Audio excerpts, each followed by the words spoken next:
Welcome to bird media. నేను మీ పవన్ కృష్ణమూర్తి. ఒకసారి ఈ ఆడియో విందాం.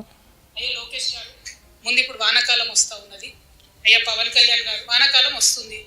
మీ సెక్రటేరియట్లో, మీ అమరావతిలో మీ ముఖ్యమంత్రి గారి కుర్చీ కింద నీళ్ళు రాకుండా చూసుకోండి. ఫస్ట్ ప్రతి వానాకాలం అక్కడ క్యాపిటల్ మునుగుడే, ప్రతి వానాకాలం అక్కడ క్యాపిటల్ మునుగుడే. కవిత గారు మొన్న మధ్యన నాగేశ్వర్ గారు రగిలించినటువంటి చిచ్చులో మాట్లాడినటువంటి మాటలు మళ్ళీ ఒకసారి చూద్దామండి.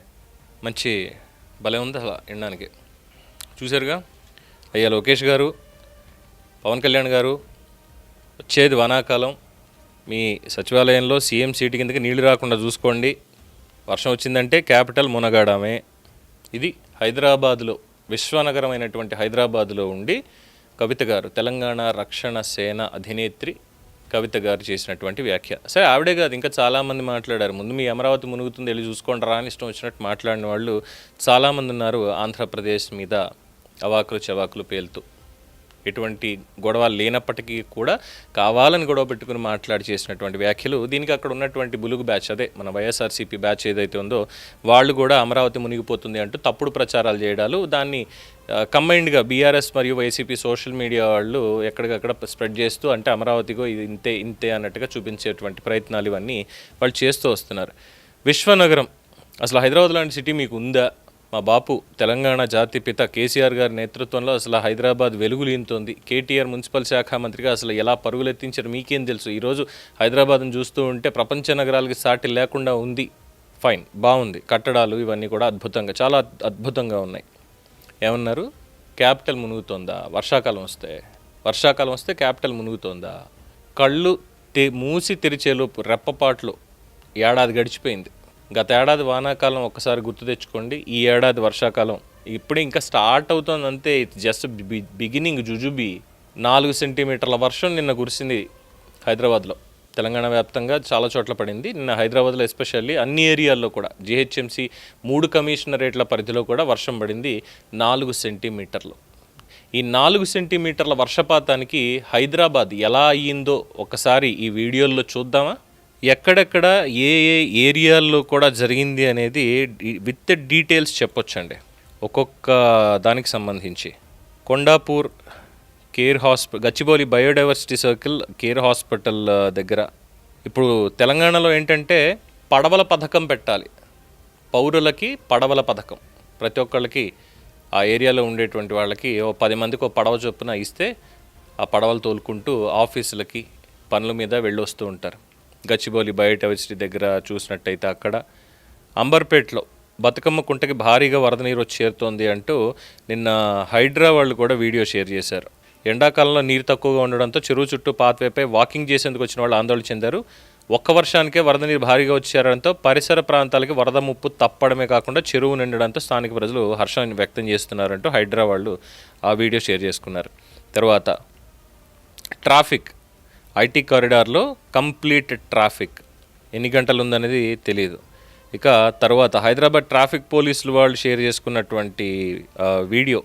చిక్కడపల్లి ట్రాఫిక్ పోలీసులు నాయని నరసింహారెడ్డి స్టీల్ బ్రిడ్జ్ మీద హెవీ రెయిన్ఫాల్, ఇది కాకుండా పంజగుట్ట ఫ్లైఓవర్, తర్వాత అండర్ పాస్లు ఏవైతే కేసీఆర్ గారు హయాంలో నిర్మించినటువంటి అండర్ పాస్లు, ఇవన్నీ కూడా 10 ఏళ్ల పరిపాలనలో వాళ్ళు చేసినటువంటి డెవలప్మెంట్కి ఈరోజు కార్లు లక్షల రూపాయలు వెచ్చించి, అదే లక్షల రూపాయలు ట్యాక్సులు కట్టి, రిజిస్ట్రేషన్ రోడ్ ట్యాక్సులు కట్టి రోడ్డు మీద నడుపుకునేటువంటి కార్లు, బస్సులు, ట్యాక్సీలు, ఆటోలు, బళ్ళు అన్నీ కూడా నిన్న పూర్తిగా మునిగాయి. నడుంలోతు మోకాల్లోతు కూడా కాదు, పూర్తిగా మునిగాయి.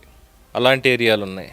పాపం అదే దాంట్లో నిన్న అంత హెవీ రైన్ పడుతున్నప్పటికీ కూడా ముఖ్యమంత్రి రేవంత్ రెడ్డి గారు ఈ బస్సుల పంపిణీ కార్యక్రమాన్ని, మహిళా శక్తికి సంబంధించి పరేడ్ గ్రౌండ్స్లో మహిళలకి ఏర్పాటు చేస్తారు, సెల్ఫ్ గ్రూప్స్కి వాటిని పంపిణీ చేశారు. మొత్తం 69,000 ఎన్నో. ఆ కార్యక్రమం కూడా అదే వర్షంలో బాగా గట్టిగా జరిగింది. అలాగే నిన్న చాంద్రాయణగుట్ట దగ్గర జాఫర్ అలాగే అబు అనేటువంటి 2 వ్యక్తులు కరెంట్ షాక్ తోటి, ఈ భారీ వర్షాలకి కరెంట్ షాక్ తోటి వాళ్ళిద్దరూ పాపం అసూలు బాసారు. కొండాపూర్ కొత్తగూడ కింద ఉన్నటువంటి ఆ ఏదైతే అండర్ పాస్ నిర్మించారో మొత్తం అంతా కూడా మునకేసింది. జూబ్లీ హిల్స్ చెక్ పోస్ట్ దగ్గర నుంచి ఐకియాకి వెళ్ళడానికి 2 గంటల 20 నిమిషాలు పట్టింది, కేవలం 5 కిలోమీటర్లు. అంత ట్రాఫిక్ అలా అయిపోయింది.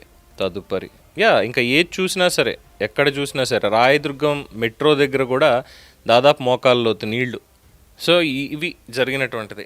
మాకు అందుతున్నటువంటి ఇంకొక సమాచారం ప్రకారం పాపం సంగిరెడ్డి పృథ్వీరాజ్ గారు, అలాగే తొలివెలుగు రఘు గారు, దాసరి శ్రీనివాస్ గారు, తర్వాత తులసి చందు గారు, తెలంగాణ శాంసన్ గారు, ఇలా చెప్పుకుంటూ వెళ్తే పెద్ద ఆయన పాశం యాదగిరి గారు, ఇలాంటి వాళ్ళందరూ కూడా పాపం నిన్న ట్రాఫిక్లో దాదాపుగా వర్షం మొదలైన దగ్గర నుంచి అర్ధరాత్రి 1 గంట 2 గంటల వరకు కూడా ఆ ట్రాఫిక్లోనే ఇరుక్కుపోయి ఎక్కడికక్కడ ఆ తర్వాత ప్రశాంతంగా ఇంటికి వెళ్ళారు అని చెప్పి ఒక వార్త అయితే అందుతోంది.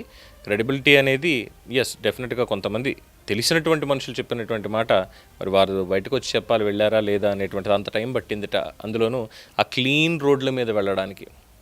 అలాగే నిన్న కవిత గారికి పాపం వర్షం మొదలయ్యే క్షణం దగ్గర నుంచి తగ్గే వరకు కూడా ఆవిడ కారులోనే ఇరుక్కుపోయారు ఎక్కడో. చాలా ప్రశాంతంగా ఏసీ వేసుకుని లోపల పాటలు ఎంజాయ్ చేస్తూ, ఇళయరాజా పాటలు ఎంజాయ్ చేస్తూ వెళ్ళారు ఆ వర్షపు చినుకులకి. అంత ప్రశాంతంగా ఉంది హైదరాబాద్ అనేది ఇంకో సమాచారం. అమరావతి మునిగిపోతుందా? ఏడాదికి ఏడాది, ఇదేం కొత్త కాదు. ఈ 2 ఏళ్లలోనే కాదు, అంతకు ముందు కూడా వర్షాలు వచ్చాయి అంటే, వర్షాకాలం వస్తే ఈ రకమైనటువంటి ట్రాఫిక్ జామ్లు, ఈ రకమైనటువంటి రోడ్లు మునగడాలు ఇవన్నీ కామనే. అంతెందుకండి, బీఆర్ఎస్ వచ్చినటువంటి తొలినాళ్లలోనే ఉప్పల్ చివరి కాలనీల్లో, ఎల్బీ నగర్, ఉప్పలు, ఆ కాలనీల్లో పడవలు వేసుకుని వెళ్ళలేదా తెలంగాణ ఎమ్మెల్యేలు ఆ రోజు? వీళ్ళు అమరావతి గురించి మాట్లాడతారు, అమరావతి మునిగిపోతుందని మాట్లాడతారు. వీళ్ళు ముందు మన మచ్చ చూసుకుంటే తర్వాత పక్కోడది ఎతకొచ్చు. మన దగ్గర ఒకటి సరిగ్గా ఏడవడం తెలియదు, కానీ అక్కడ ప్రశాంతంగా విత్ పర్ఫెక్ట్ ప్లానింగ్ తోటి, ఇంక్లూడింగ్ డ్రైనేజ్ సిస్టమ్స్ కావచ్చు, సివరేజ్ కావచ్చు, మొత్తం అన్ని పర్ఫెక్ట్ ప్లానింగ్ తోటి ఇంకొక 100 ఏళ్ల పాటు అయినా సరే ఎటువంటి ఇబ్బంది రాకుండా ఉండేలాగా నిర్మాణం ప్రశాంతంగా జరుగుతూ ఉంటే దాని మీద అవాకులు చవాకులు. మీరు రాజకీయాలు చేసుకోవాలంటే వెళ్ళి చేసుకోండి, బొచ్చడి రాజకీయాలు చేసుకోవచ్చు, కానీ మాట్లాడే దగ్గరకు వచ్చేసరికి మాత్రం ఇలా ఉన్నాయి. ఏం చెప్పాలి మరి? హైదరాబాద్ ట్రాఫిక్ దానికి సమస్య అలా ఉంది. మరి దానికి ఏంటి సొల్యూషన్ అంటే, సొల్యూషన్ అంటూ ఎవరు ఏం చేయలేరు. అఫ్కోర్స్ పబ్లిక్ కూడా ఏం చేయలేరు అనుకోండి. దీనికి ఏ ఏరియాలో నిన్న మొత్తం ట్రాఫిక్ అనేది చూస్తే మాదాపూర్, గచ్చిబౌలి, రాయదుర్గం, పాతబస్తీ, దిల్సుఖ్నగర్, కూకట్పల్లి మొత్తం ప్రధాన రహదారి అంతా కూడా క్లోజ్. కిలోమీటర్కి 1.5 గంటలు పట్టింది. మొత్తం గూగుల్ మ్యాప్ అంతా కూడా ఎరుపు రంగులోకి మారిపోయింది. ఏం చెప్పాలి? Cloud burst, same as last year cloud burst. ఏకధాటిగా అది ఒక 20-30 నిమిషాల పాటు లేదా 1 గంట పాటు కురిసిన తర్వాత కురవకపోయినప్పటికీ కూడా ఆ గంట కురిసే వర్షానికే సిటీ మొత్తం కూడా బ్లాక్ అయిపోతుంది. ముందు సిటీని ప్రక్షాళన చేసుకోండి. కబ్జాలు చేసినటువంటి వాళ్ళు, నాలాలు పూడ్చి చేసి దాని మీద కట్టినటువంటి వాళ్ళందరినీ కూడా మొత్తం ఏదైతే అయ్యింది, పర్మిషన్లు ఎవడిచ్చాడో ఏంటో అనేది ఆ తర్వాత లీగల్గా తేల్చుకోండి వెళ్ళి తర్వాత ముందు చూసుకోవడం రాదు కదా, కనీసం తర్వాత ఇల్లీగల్గా తెలుసుకోండి. ముందు కూలగొట్టడాలు అయితే హైడ్రా వాళ్ళు ఖచ్చితంగా చేయాల్సిందే. ఈ మొత్తం సమస్యకి ఒక సొల్యూషన్ వాళ్ళు ఇవ్వాల్సిందే. ఇది వాళ్ళకి చెప్పేదైతే సోకాల్డ్ రాజకీయ నాయకులు ఆంధ్ర మీద పడి ఏడ్చేటువంటి వాళ్ళకి చెప్పదగింది. ముందు ఇక్కడ సిటీని కాస్త సంభాళించుకుంటే ఆ తర్వాత పక్క రాష్ట్రాలు, పక్క రాజధానుల మీద పడి ఏడవచ్చు తీరిగ్గా. లేదు మా సిటీది మాకెందుకు, మాది మేము ఎలా కడుక్కుంటాం, లేదంటే మీకెందుకు, ముందు మీరు చూసుకోండి అంటారా? అక్కడ ఆల్రెడీ చూసుకునే వాళ్ళు చూసుకుంటూనే ఉన్నారు, దానికి మళ్ళీ చెప్పక్కర్లేదు.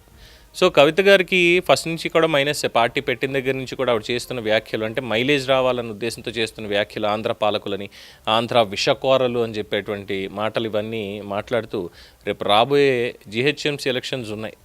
3 కమిషనరేట్ జోన్ చాలా భారీగానే ఉంటుంది, డిపాజిట్లు కూడా ఉండవు. ఇలాంటి మాటలు రాజకీయాలు చేస్తాయి.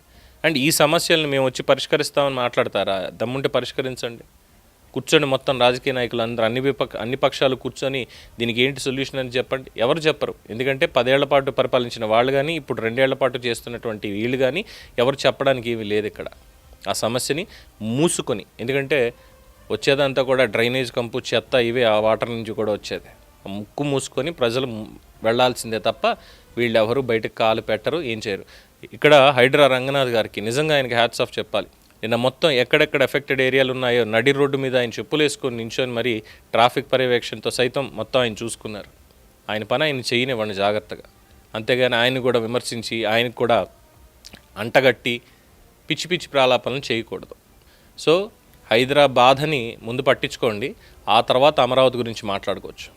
దీని మీద మీ అభిప్రాయం తెలియచేయండి. చూస్తూనే ఉండండి ది బర్డ్ మీడియా. ఈ వీడియో మీకు నచ్చినట్లయితే లైక్ చేయండి, షేర్ చేయండి, సబ్స్క్రైబ్ చేయండి. మరిన్ని అప్డేట్ల కోసం మా వాట్సాప్ ఛానల్ను ఫాలో చేయండి.